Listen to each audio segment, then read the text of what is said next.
Assalomu alaykum. Sog'misizlar, salomatmisizlar? Videoni oxirigacha ko'ring, agar siz bozordan yangitdan mol olgan bo'lsangiz.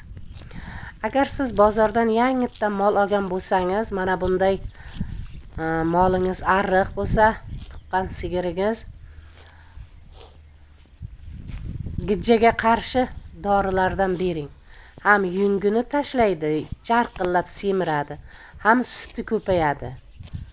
Mana bunda yangi o'tlarga chiqqandan keyin ko'm ichi o'tib ketmasligi uchun kepakni qurilay bersangiz, suv qo'shmasdan, nur ustiga a'lo nur molni ichini qotirib boradi.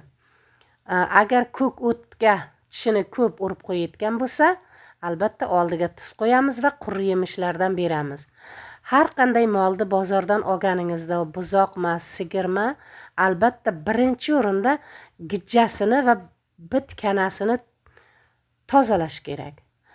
Siz gijjasini tozalab ularga dori bersangiz, ham yungi yaxshi yangilanib, jarqillab semiradi, ham tanachalar, novvoschalar birdan o'sishga tushadi yangi o'tdan keyin.